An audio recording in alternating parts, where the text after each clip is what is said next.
أجمعين إلى يوم الدين.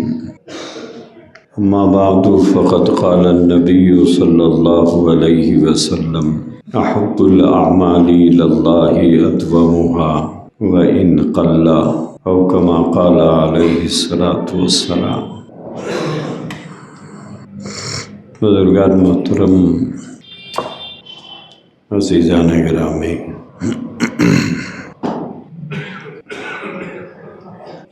اللہ تبارک و تعالیٰ کے نزدیک اعمال کے اندر پسندیدہ عمل کون سا ہے؟ ہم میں سے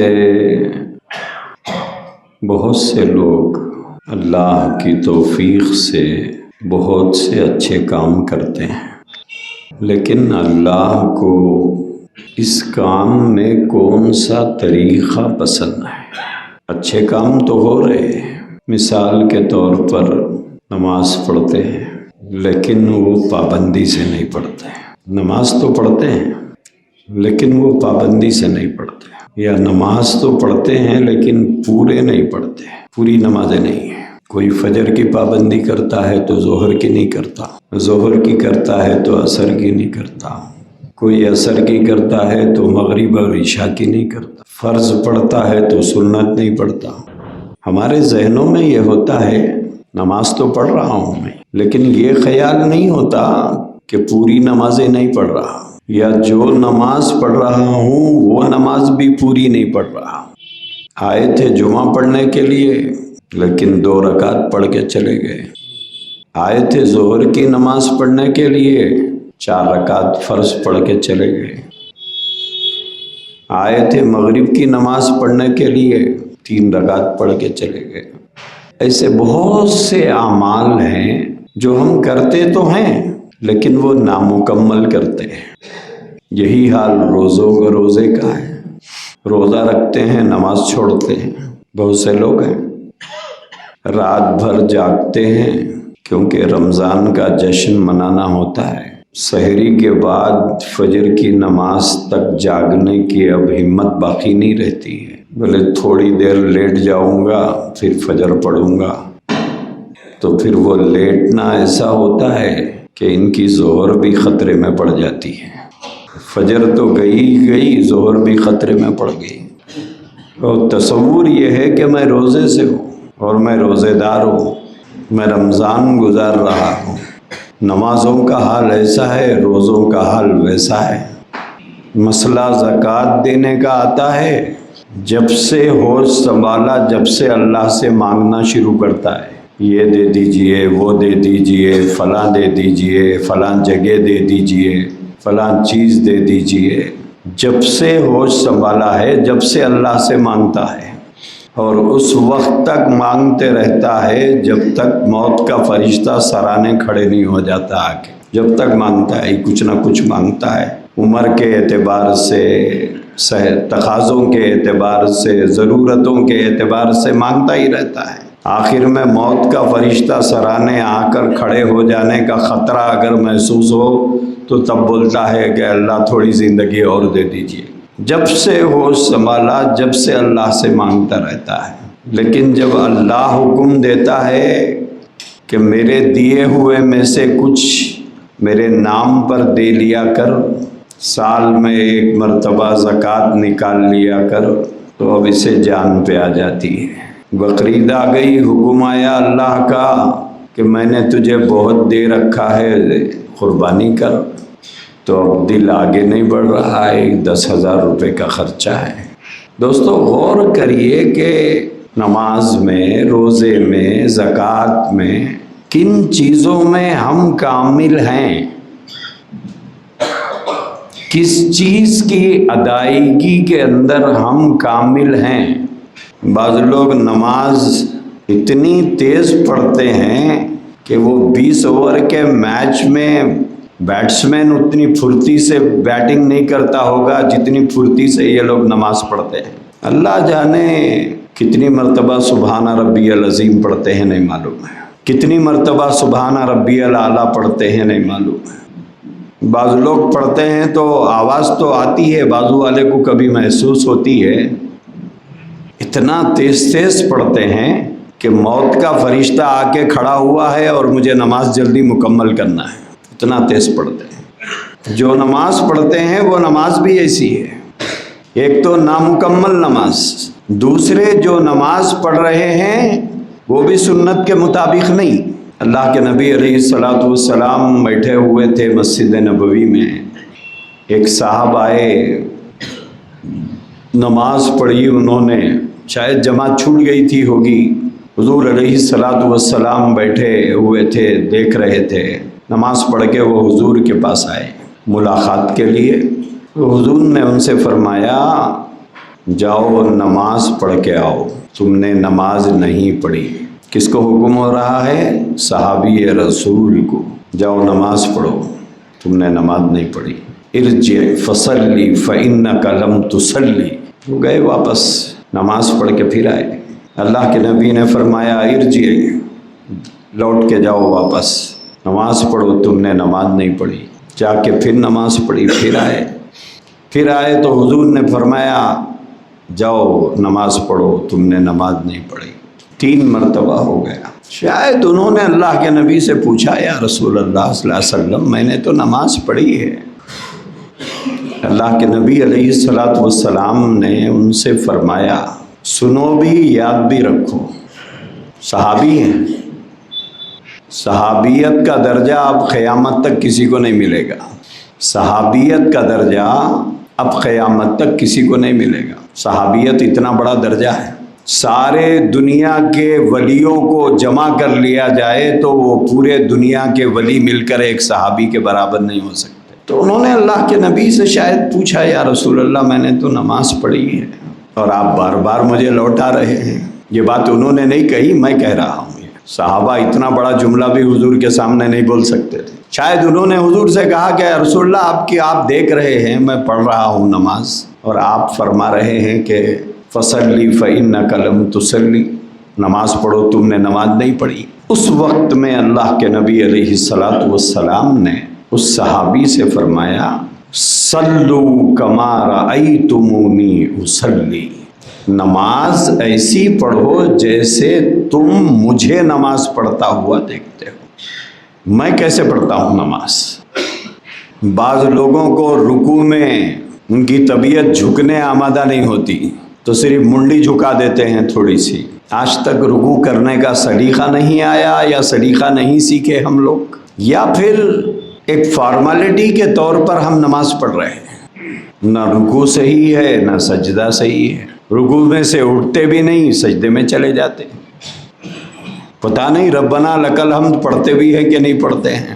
2 سجدوں کے درمیان میں اتنا وقت بھی نہیں دیتے کہ مرغی دانہ ایک کھا کے دوسرا کھانے میں جتنا وقت لیتی ہے اتنا وقت بھی نہیں دیتے، یوں اٹھا یوں جھکا۔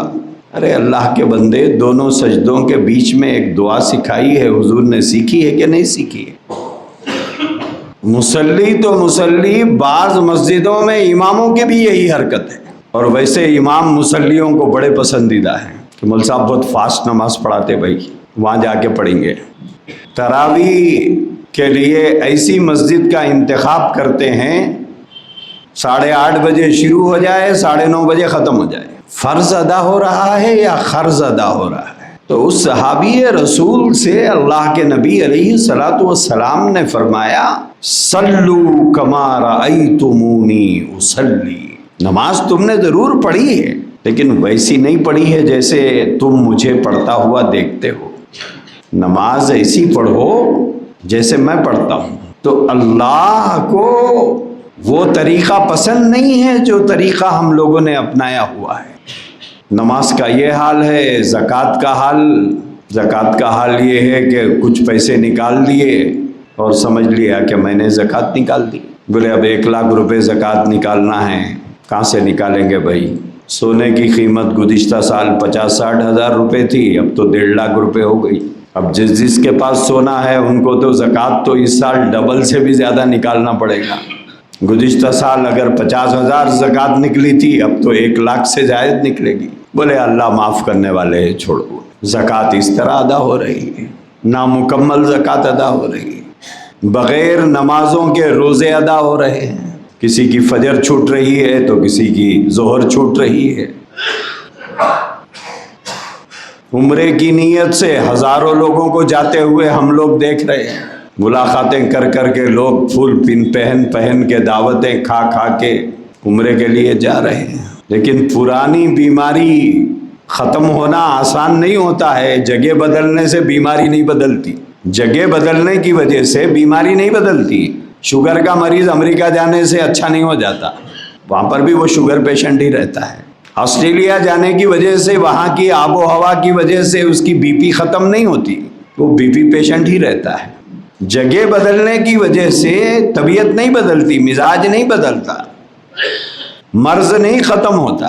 حرم شریف میں آپ میں سے جو لوگ گئے ہیں انہوں نے دیکھا ہوگا, جو نہیں گئے ہیں اللہ سب کو وہاں پہنچائے. حرم شریف میں ہو یا مسجد نبوی میں ہو, فرض نماز کے بعد لاکھوں لوگ بغیر سنت پڑھے جاتے ہیں. لاکھوں لوگ سنت نہیں پڑھتے. یہاں بھی ادھوری نماز پڑھ رہا تھا, وہاں جا کے پوری تھوڑا ہی پڑھے گا, وہ آدھی پڑھنے کی عادت ہے, تو وہی بیماری وہاں پر بھی ساتھ گئی ہے. ہر نماز کے بعد اعلان ہوتا ہے تقریباً کہ بھئی جنازہ پڑھنا ہے, لیکن فوراً سنت کی نیت باندھ لیتے ہیں بعض لوگ. ادھر جنازہ پڑھا جا رہا ہے, آپ ادھر سنت پڑھ رہے ہیں. ٹھیک ہے, فرض نہیں ہے, فرض کفایہ ہے. آپ سوچو کہ کوئی آپ کا جنازہ پڑھنے کا وقت انجان مار دے تو کیا ہوگا. لوگ لے کر دور دور سے جنازہ حرم لے آتے ہیں کہ بھئی یہاں زیادہ لوگ ہوتے ہیں, یہ حرم ہے یا حرمین الشریفین ہے, مسجد نبوی میں, کوئی مکہ المکرمہ میں. اس نیت سے جنازہ لے کر آتا ہے کہ ہم کو بڑی تعداد مصلیوں کی ملے گی. آدھے تو چلے جاتے ہیں, اس میں سے ایک بڑی اکثریت سنت کی نیت باندھ لیتی ہے. غور کرو کہ ہم لوگ کون سی چیز میں فٹ ہیں دینی اعتبار سے. نماز کا وہ حال, روزے کا یہ حال, زکوٰۃ کا یہ حال, حج اور عمرے کا یہ حال, اور پھر اللہ سے بڑا شکوہ ہم لوگوں کو کہ بولے نماز پڑھ رہا ہوں, دعا کر رہا ہوں, دعا ہی نہیں قبول ہوتی میری. رمضان کے روزے رکھ رہا ہوں, دعا ہی نہیں قبول ہوتی. بولے میری منت پوری ہو اس کے لیے عمرہ کیا ہوں, جانے سے پہلے نیت کرا, آنے کے بعد نماز نہیں پڑھنا ہے, اس نیت سے عمرے کو گیا تھا. جانے سے پہلے اللہ سے سچی توبہ کر کے گیا تھا کہ میں عمرے کے بعد نماز نہیں چھوڑوں گا, عمرے کے بعد حرام کام نہیں کروں گا. کوئی نیت نہیں ہے. کرتے رہیے, 50 عمرے کریے, 100 عمرے کر لیجئے, کوئی فرق نہیں پڑے گا. کیا ہوگا اس سے؟ کچھ نہیں ہوگا, کیونکہ نیت پہلے سے درست نہیں ہے. آج عمرے سے آئے, کل سے نماز چھوڑ دیے. کاہے کے لیے گئے تھے؟ عمرہ کوئی فرض تھا؟ عمرہ فرض تو نہیں ہے, عمرہ سنت ہے, عمرہ فرض نہیں ہے. اور نبی رحمت صلی اللہ تعالی علیہ وآلہ وسلم نے صرف 4 عمرے کیے تھے. حضور صرف 4 عمرے کیے تھے اور ایک ہی حج فرمایا تھا. بعض لوگ بولتے ہیں ہم 10 سال سے پابندی سے عمرے کو جا رہے ہیں. خوشی کی بات ہے, مگر 10 سال اللہ کے گھر کو جا کے آ کے بھی آپ بے نمازی ہیں ابھی تک. بولے میں سعودی میں 20 سال رہا, بعض لوگ سناتے بولے 25 سال رہا, یاد نہیں ہے کتنی مرتبہ میں حرم گیا اور کتنے عمرے کیا, اب تک داڑھی چھوڑنے کی توفیق نہیں ہوئی. اللہ کے گھر میں حاضری کے بعد بھی تم کو, نبی کے دربار میں حاضری کے باوجود بھی تم کو توفیق نہیں ہوئی داڑھی چھوڑنے کی. غور کر کے دیکھیے کہ ہم جو کام کر رہے ہیں وہ مکمل ہے یا نامکمل ہے. اگر کوئی میکینک ہے جس کو ہم گاڑی بنانے کے لیے دیں, اگر وہ گاڑی بنانے میں ایک غلطی بھی کرتا ہے, جہاں ٹائٹ کرنا ہے وہاں اسکرو لوز رکھ دے, یا ایک اسکرو فٹ نہ کرے, یا کسی چیز کو غلط فٹ کر دے, اگر 10 دن بنانے کے بعد بھی اسٹارٹ کرے تو وہ اسٹارٹ نہیں ہوگی.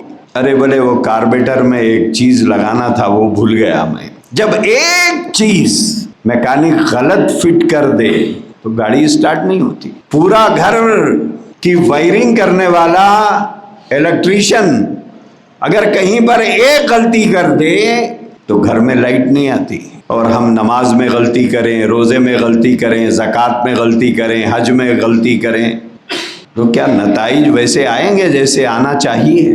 نہیں آتا. پھر ہماری زبانوں پر شکوہ ہوتا ہے کہ میں نماز بھی پڑھتا ہوں، میں روزہ بھی رکھتا ہوں، میں زکوٰۃ بھی دیتا ہوں، میں حج بھی کیا ہوا ہوں۔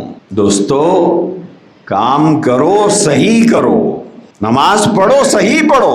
اکثر لوگوں کو دیکھتے ہیں تو کسی کا رکوع صحیح نہیں ہے، کسی کا سجدہ صحیح نہیں ہے، سجدے میں ہاتھ کہاں رکھنا نہیں معلوم ہے۔ کبھی مجھے محسوس ہوتا ہے کہ میں رکوع میں جانے سے پہلے سجدے میں جانے سے پہلے لوگ سجدے میں چلے جاتے ہیں، ان کی تو نماز ہی نہیں ہوئی، ختم ہی ہو گئی۔ امام سے پہلے اگر مقتدی سجدے میں چلے جائے، امام سے پہلے اگر رکوع میں چلے جائے تو وہاں تو نماز ہی ختم ہو گئی، وہ نماز ہی نہیں ہوتی۔ کام کرنا یہ کمال نہیں ہے، کام کو صحیح کرنا اور درست کرنا یہ کمال ہے۔ تو میں نے شروع میں جو حدیث پڑھی تھی، اللہ کو کون سا عمل پسند ہے، کون سا طریقہ پسند ہے؟ اللہ کے نبی علیہ السلام نے فرمایا، نمبر 1، احب الاعمال الی اللہ ادومها، اللہ کو وہ عمل پسندیدہ ہے جو پابندی سے کیا جائے۔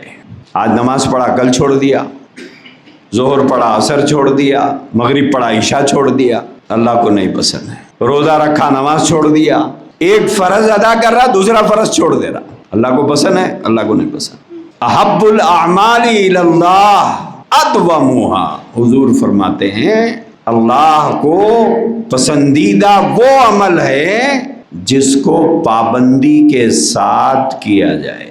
خالی رہے تو نماز کو آ گئے، شادی میں گئے تو نماز چھوڑ دیے۔ بولے آج بھائی کی شادی ہے تو بھائی کی شادی رہے تو کیا نماز معاف ہے؟ بیٹے کی شادی میں نماز معاف ہے؟ سسرال میں شادی ہو رہی ہے تو داماد کو نماز معاف ہے؟ جماعت چھوٹ سکتی ہے، چلیے مان سکتے ہیں کسی وجہ سے جماعت چھوٹ گئی ہو، لیکن نماز معاف تو نہیں ہے۔ شادی خانے سے آنے کے بعد پڑھتے آپ، لیکن چھوڑ دیا، بولے بہت تھکا ہوا ہوں بھائی۔ اللہ کو یہ نہیں پسند ہے، اور یہی کام ہم کر رہے ہیں۔ اگر باپ کا جنازہ بھی رکھا ہوا ہے تو بیٹے کو نماز معاف نہیں ہے، شوہر کا لاشا رکھا ہوا ہے تو بیوی کو نماز معاف نہیں ہے، بیٹے کی لاش پڑی ہوئی ہے تو باپ کو نماز معاف نہیں ہے۔ ہماری صورتحال یہ ہے کہ جب دل بھلا آگے، جب دل بھلا نہ آئے، دل بھلا تو فرض پڑھ لیا، سنتیں چھوڑ کے چلے گئے۔ ابھی نماز کے بعد آپ پلٹ کے دیکھیے کہ 70% مسجد خالی ہو جاتی ہے، 70% مسجد خالی ہو جاتی ہے۔ سنت نہیں پڑھیں گے یہ لوگ، ان کو معاف ہے، لکھا کے لائے ہیں، اور پھر ان کو نبی کی شفاعت بھی چاہیے، ان کو نبی کی شفاعت بھی چاہیے، اور یہ بات کہتے ہوئے شرماتے بھی نہیں، بغیر سنت پڑھے جائیں۔ جا کیا کر رہے ہیں؟ کئی لوگوں کو دیکھا میں سنت پڑھے بغیر گئے، میں نماز یہاں سے سنت پڑھ کے جب میں باہر نکلا تو کھڑے ہوئے ہیں دوستوں سے باتیں کرتے ہوئے۔ شرم نہیں آتی؟ نبی کو کیا شکل دکھاؤ گے؟ اگر آقا پوچھ لے کل قیامت میں کیا جواب دو گے؟ سنت مؤکدہ چھوڑ کے جاتے ہیں، جس کو ساری زندگی نبی نے نہیں چھوڑا۔ 2 رکعت پڑھ لیے، بھاگ رہے ہیں، کہاں بھاگ رہے ہیں بھائی؟